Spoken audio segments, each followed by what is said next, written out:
viewers, and welcome to Editing 101. We're here to share with you some editing techniques. First off, I just want to say we'll be giving you examples and not literally showing you how to edit. That said, there are plenty of videos online about how to edit. So first things first, how did editing begin? In 1895, the Lumiere brothers showed their first film. These are black and white shorts that last up to approximately 50 seconds. They were silent movies that had no sound and no cuts. The most noted one is that of a train. It was entitled The Arrival of a Train at a Train Station. It is said that the audience ran to the back of the room in terror.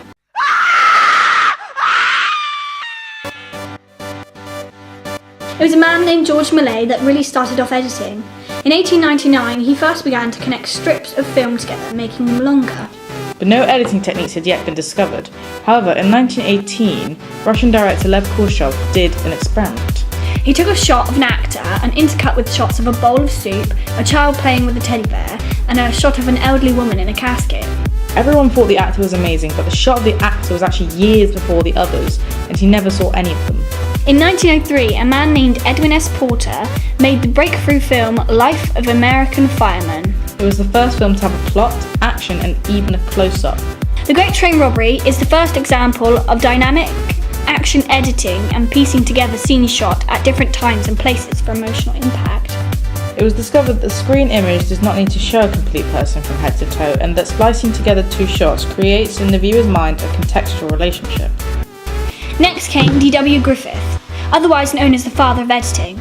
Griffith developed many editing techniques that are still used today. Film editing is an art that can be used in diverse ways. It can create sensual, provocative montages, Bring out the emotional truth in actors' performance, create a point of view on events, guide the telling and pace of a story, creating an illusion of danger where there actually is none, give emphasis to things that would not have otherwise been noticed, even create vital emotional connections to the viewer among other many possibilities. Film editing is often referred to as the invisible art. The initial editing of films was done with a positive copy of film. The negative was using the rough version of the motion picture, by physically cutting and pasting together pieces of film using a splicer and a threading on the film machine. However, today films are edited digitally on systems such as Avid or Final Cut Pro. Thanks to modern day technology, instead of taking some scissors to footage, we can use a variety of techniques to edit films. According to a man named Walter Murch, when it comes to film editing, there are 6 main criteria for evaluating a cut. Now, emotion. Does the cut reflect what the editor believes the audience should be feeling at that moment? Story. Does the cut advance the story? Rhythm. Does the cut occur at a moment that is rhythmically really interesting and right? Eye trace. Does the cut pay respect to the location and movement of the audience's focus of interest within the frame? Two-dimensional plane of the screen. Does the cut represent the 180-degree rule? Three-dimensional space of action. Is the cut true to the physical/spatial relationship within the diegesis? Okay, now that we've given you some of the backstory, it's now on to the fun part. Actual editing techniques. First up is jump cuts. Here are some examples of well-used jump cuts. As you can see, they are actually pleasing to watch and are effectively used within both the music videos. In a sense, jump cuts are a little like time compression, just on a smaller scale. Next up is pace and rhythm. Here are 2 examples.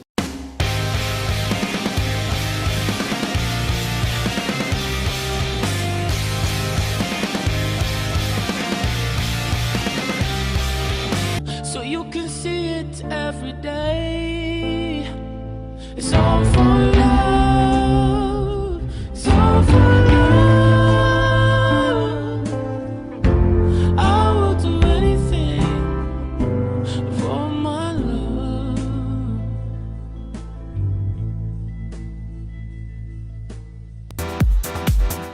Because the Paramore song is a rock song, and the shot pacing has to be quicker to move the rhythm of the music, as you can see, the shots timed to change along with the beating of the drums. Compared to that of a slower song, for example Sam Pepper's video LA Dream, where the pace matches the slow rhythm. Next, techniques, crosscut and cutaways. As you can see in The Godfather communion scene. The use of this technique is to show two events happening at the same time. It also shows a contrast within The Godfather between life and death and how they interweave. Next up is my favourite editing technique, the montage. This technique is used to show the pacing of time, like a time compression, but more often than not it is used in movies to show someone improving over a long period of time. Montages are commonly used in action movies such as Rocky.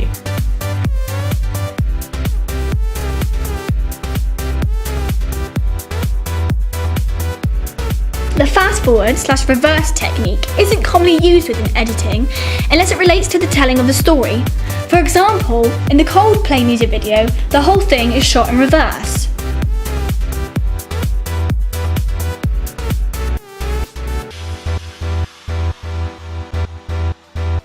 By the end, the story is eventually revealed to you. The use of the reverse technique is what keeps the audience in suspense over what's happening within the music video.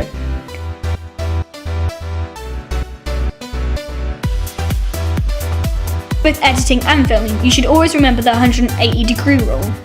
There is an imaginary line called the axis that you shouldn't cross. This is because it will get confusing for the audience. For example, on the dinner scene, the camera stays on a certain shoulder of the actors, keeping to the 180-degree rule. This is so the audience can see where everyone is positioned and doesn't get confused. The only time you can break the 180-degree rule is when you use the 360-degree rule, which is when you go around the actors in a full circle.